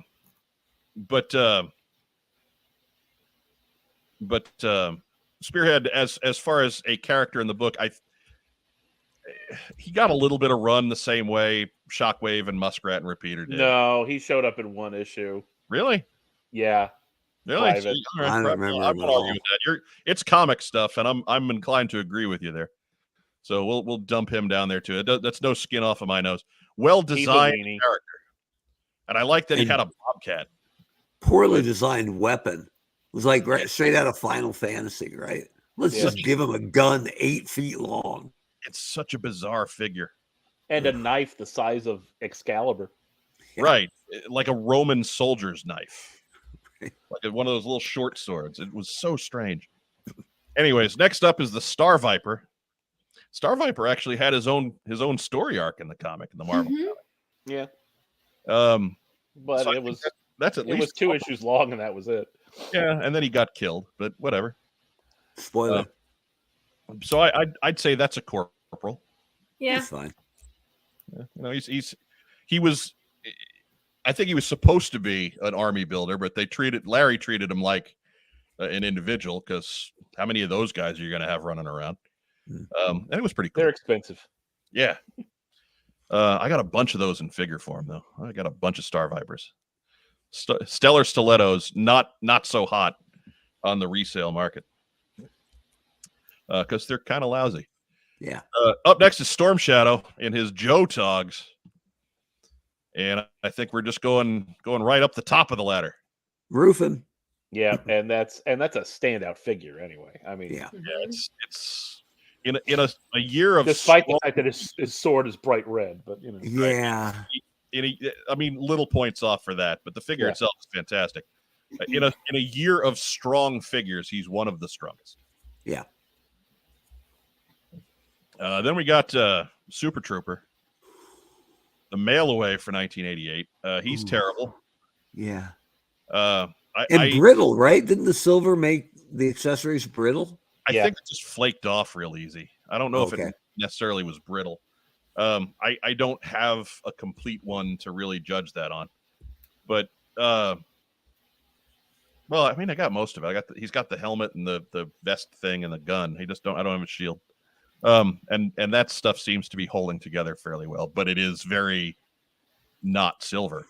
Back when I was helping run CoilCon, we did Super Trooper as our custom exclusive one year. And I got to write the file card for that. I was happy because I kind of made him a bad guy. So that's how much I hated Super Trooper. I wanted him off the team. He murdered him. Yeah, basically. As the story went, after G.I. Joe was disbanded in the mid-'90s, he continued to do PR for the military. And then when G.I. Joe came back, he was not extended an invite, and so he's kind of working more on the juggler side of things. He's little more than Duffman. He's a lout. Duffman says a lot of things. Oh yeah. He made absolutely no ripple on the story as a whole, so he's a private. Any arguments on any of these? I know I'm kind of flying through a few. Nah, we just ran into a bunch of stinkos. Yeah. Up next is Tiger Force. I don't hate Tiger Force like you hate Tiger Force, but I'm not gonna sit here and argue that it had any effect on the story as a whole. No, they go on the private line. Some of those figures are better than others, but some of them are really bad. Yeah, Some of them are Flint and Roadblock, and some of them are Lifeline. What's that sound? Nothing. That's just Tiger Force sucking. I will say that out of Tiger Force, like Rakondo's real good, and I'm glad they remade him. And Bazooka doesn't look too bad. I'm glad. Joe, what do you think of Tiger Force Rakondo? That guy. And we got Toxo Vipers. They're cool and I love them, but they're fodder. They look like ducks. I love them. They look like ducks. I think this is one of those where the '90s Toxo Viper looks better than that thing. Oh man, I disagree. I love '88 Toxo Viper. I mean, for hazmat troop, yeah, I would want a big ass helmet that bolted into my shoulder. Well, I have to say, I mean, the file card harps on the fact that they're known as the Leaky Suit Brigade, right. And that thing looks. I have to say, in this figure, they look a hell of a lot more leaky suit than it looks like a duck viper, a quack viper. It's fantastic. It's fantastic. It's ridiculous. We got Voltar. At chow time, they just throw crumbs out at the pond, and all the Toxo Vipers come in. We got Voltar and his vulture. Oh god. Voltar for me is kind of like Raptor. He's so bad he's kind of enjoyable. Yeah. But as far as somebody who made an impact on G.I. Joe, They even forgot that they locked him in the freighter. That's how memorable he is. Right. I'm okay with just dumping him down there. I was 35 years old when I learned how to put his backpack on the right way. You know what? That could have been a good figure, if not in hot pink, though. Yeah, if they'd have done him in classic Grenadier colors, and they're halfway there with the gold. Right. Or even like a maroon, like pink. Nah. Yeah, just crimson up those pink areas, and you're in business. But he looks like a maroon. Or like black or maroon or something. Red. Up next, as we come down the home stretch, Wild Card, who I think Wild Card is kind of like Ghost Rider. Oh goodness. In that Larry did not have the opportunity to give him a ton of personality, but he did give him a running gag. Yeah. He was accident prone. Kept breaking stuff by accident. So a unique ability to break everything except the mean dog. But he couldn't break that giant Brainiac helmet they gave him. Look, he wasn't even smart enough to put a shirt on. So he's one of those vehicle drivers. He's a badly designed figure. But as a character, like Larry, Hama thought enough of him to actually put him in more stories after they were done selling the mean dog. Yeah. Like there were some instances where like Clutch and Rock and Roll, who are two of his mainstays from the beginning of the book, are running around with Wild Card. Well, they had them drive, the corpse collector. So the corpse collector. So Wild Card's a corporal. He was fun. And lastly, Wild Card's the weightlifter from Malibu Beach, and Wild Card's the guy with no shirt. That doesn't make any sense. He broke his shirt. I guess. He pulled on a string and they were all... Maybe Clutch was driving him to get a shirt. That makes sense. And lastly is Photo Viper is upset that Toxos are top tier. No, they're not. It's not about how cool we think the figure is. It's about what kind of impact they have on the G.I. Joe story. And none have very little. Zero. Little known fact, if you squeeze the Toxo Viper helmet, it goes Aflac. It's true. I love the Toxo Viper from '88. Love him. However, I'm not going to sit here and tell you that they mean anything. They're just you're nothing. quacked up. The Sonic Fighter Toxo Viper played the DuckTales theme. They showed up. They showed up in issue 300 throwing gas grenades and getting killed. Yeah. So, getting eviscerated by a reborn Snake Eyes. And then lastly, we got Windmill. Profit. It says something when you are outpaced by your Fun School version. Yeah. And that's what Windmill was, almost entirely by accident. Completely unironically. When Fun School's color scheme is more realistic than your original figure. Yeah, he's orange. He's orange and day-glow green. He's just he's not good. He's not good. He's a toxic crusader. And that's what we got for 1988, kids. It is bottom heavy. Yeah. It was going to be a tough year because no animation makes it hard for some of these guys to break out of the bottom ranks. And I think we knew that one coming in, but there are so many great figures that it would have been a disservice to not touch base on them at all. It's a good point that Destro, Slaughter, and Storm Shadow were already popular, right? But Road Pig is the only debut guy that really resonated from this whole year. But yeah, a lot of that does have to do with the animation being missing. Definitive. Mm-hmm. Here we are. It is definitive. Done. Carve it into stone. Definitive. Put it on the board.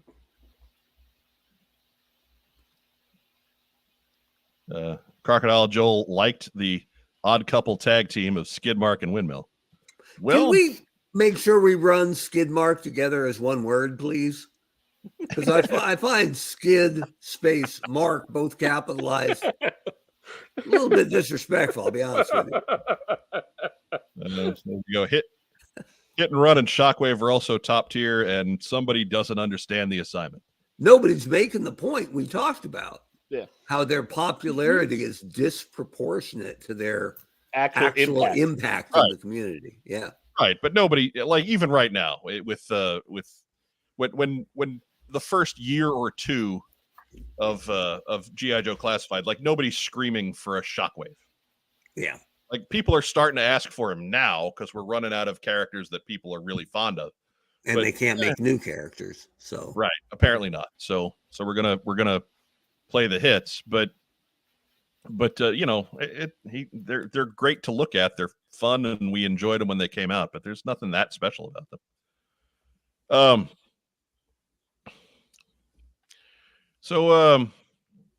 Yeah, Brian King makes the note that none of these characters have been done in Classified yet. That is correct. Says a lot right there. Although we got a gold mask Destro, so that's kind of the same thing. No, no, it's not the same. That thing. ain't it. I'm gonna call Arthur right now.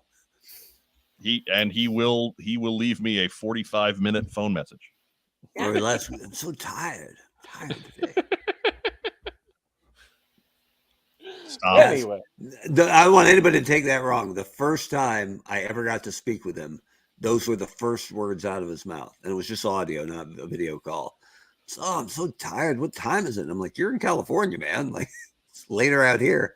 Right. And then he was gold for like 2 hours straight. So the light turned on, and he talked at us for like 3.5 hours. Yeah, and it was brilliant. It was brilliant. Had stories for days. Absolutely. So I am not, in no way am I ripping Arthur Burghardt. I'm saying he's the man because he led in with, I'm kind of tired today. And then bam, he was gold. He was clearly not that tired. That's what I'm talking about. Doug Tello, they will need to do the IG and the true gold head Destro. Agreed. I hope they fix those boots, though. Arctic Storm Shadow kind of homages this one. No, actually, it's more the Ninja Force Storm Shadow from a little bit later. He didn't look anything like this guy. This it was at 92. Yeah, we'll get this Storm Shadow. I promise you that Storm Shadow's coming before too long. But yeah, I mean, a popular version of a popular character. Gasp! Whatever will we do? We have to make that figure. So. Joe Colton, your immediate afterthoughts. What did we do good today? Yep. See, she knows the company line. We always do good. Yes, we do. That's why we've been charged with giving the definitive tier lists. Correct. Definitive. Cannot be argued with. No, infallible. Oh, goodness. That's a lot. Oh, there's just look, you're allowed to make, you do this for 12 years almost, you're allowed to make outrageous claims.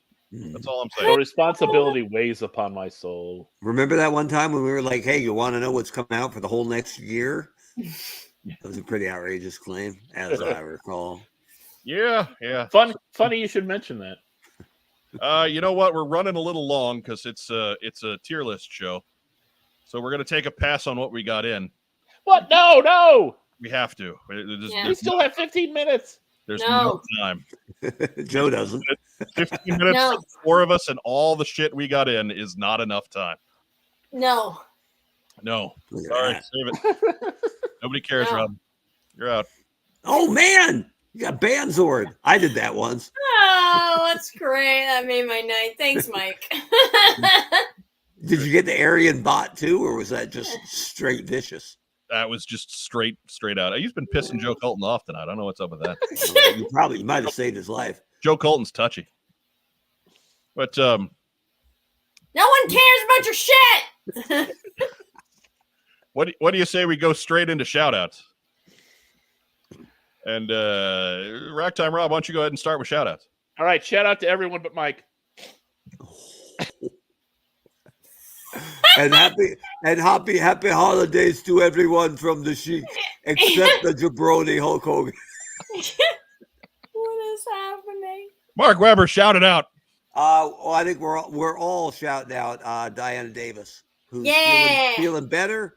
but we want to feel it even better still. So keep it up, lady. The pillars of the Joe community, and everyone's sending her our best and their best. That's it. That's enough. Yeah, That's enough. Matt Rubin. I stole the good one. Look out for Rob, making sure he doesn't receive a 7th earned throat punch from him. That throat punch business is all talk. Yes. It's serious. All talk. For all the times I've been threatened with throat punchings, not received one. Not one. Ninja skills. Yes. Well, and Joe Colton's like 6'4". Like she's got to crouch to get some people in the throat. Right. She's 7'3" in shoes. Pretty much. She's got the wingspan of a pterodactyl. Oh my god. Or a raptor. That too.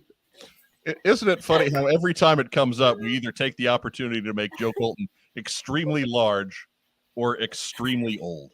Right? Or uncomfortable. Well, I mean, that goes without saying, but I'm just saying intimidating. 6'5", prehensile toes. Like there's a lot going on there. Oh my god. Okay. I'm into my shout out now. Hey. I didn't ask for your shout outs. I asked for Mark Weber's shout outs. I took the best one. That's all I need because I know we're all thinking of Diane. Done. And I'm done. I missed it. Sorry, I was busy making fun of Joe Colton. Joe Colton, your shout out. Yes. I'm going to shout out to William. Why? Why is this happening? I hate you. Cover girl blew him off, man. I wonder why. A guy, just saying, guys got needs. So you are shouting out to William. Yes, I picked him up from the airport today, and then he made me. There goes Racktime Rob. He's left in his closet. He's left the building. Oh, there he is. Rob, come back. No, he's coming out here to do something probably not that funny. He's going to come get you. More than likely. If I'm shot dead, he made me dinner. A shout out to my husband, the wrist lock. He's awesome and has been helping me with Christmas stuff. So, did he throw a sock at you? But they're clean socks. You're getting socked. I sure am on the floor. Well, they're not, but whatever. I mean, they're my socks, so it's not like a. This is pretty good, actually. We haven't seen you guys fight. Keep going. Oh my, that's it. That's awful. He's again. We're in the chaos business here, and we can't. That's me and Joe Colton's world. Rob and Mark are the decent people and some shit. Right. Yeah, but Rob's like 3 things. That's it. That's my limit. I just lost money because a closet door opened behind Rob, and there weren't long boxes in there. Right. No, there are. They're just further back. Okay. Oh. There are. Believe me, there are. There's you can't go 10 feet in this apartment without seeing long box. So let him back in. Come on. That's totally. You okay, Rob? 3 horsemen doesn't work. Although I did have to touch his socks. I wasn't going to throw my socks. I'm not sure. I'm not sure why that was your path to vindication, but okay. But yes. So Joe Colton, what else we got? Got your husband. We got William.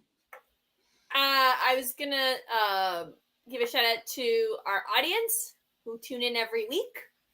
We appreciate it and love you guys. And we look forward to doing more shenanigans and craziness. I don't know if it's going to be like this week, but. There's laundry getting strewn about. Oh, my God. We hadn't had a break. We've teased the breakup of the Irizarry boys, but it finally happened. Fuck these socks. Flipping tables. But, yes, so I'll go ahead and jump in, though. Shout outs. Of course, if you're following us tonight live, we appreciate you. If you're catching us on Facebook, go ahead and leave us some kind of reaction. Give us a thumbs up. Give us a heart. Give us a little huggy guy. We love little huggy guys. If you catch us on YouTube, be sure you subscribe to the channel. Like the video, share it in your social media circles. That just helps all of their algorithms churn us together and get us in front of even more sets of eyeballs, which is great for us. We're finally starting to get the growth train rolling again. So it's all because of you guys. But don't quit on us now. It's just a couple of clicks to share all this stuff. please continue to do so. We really appreciate it. Let's see who else we need to give a shout out to. Give a shout out to Joe Slepsky for showing up and doing a special edition with us last night. Give a shout out to you guys, the co-hosts, Racktime Rob, the Honcho Mark Weber, the birthday girl, Joe Colton. That's right. Ish. Appreciate your time every week. Thank you. I appreciate you guys. Rich Cohan says, Rob, airing your dirty laundry is low hanging. Literally. Yeah. No, yeah. I was airing his dirty laundry. Yes. Air mailing it. Yeah. Thank you, Hood Cobra Commander 788. Great show. It's a lot of fun. Shout out to you, man, because you're always giving us a shout out on your live streams on Tuesday nights. That's right.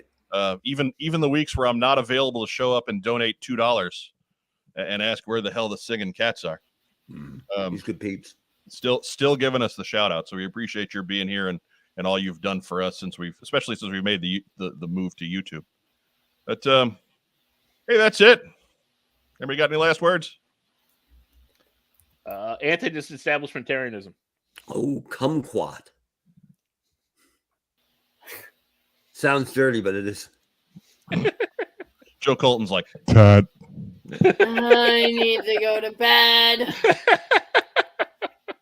Last word, Sea-Nugs, baby. Woo! Sea-Nugs. Dime bag of Sea-Nugs. Woo! 2 words, almond milk. yeah, be sure to hit up our TeePublic store again. Link down below. Get a superfluous shot of the battle barge here, because truly this is what drew the 1988 G.I. Joe line together. Hot cellar. A duck in water. Out. Battle barge. Hydro Viper, Toxo Viper, Techno Viper, Battle Barge. Boom. So yeah, that's about it. Yeah, guys, have a great weekend. As our friend Vagon likes to say, be safe, and if you can't, be careful. Have a great rest of the evening. Enjoy your weekend. Yo, Joe. I can't find the button, so keep beering. It happens. Oh.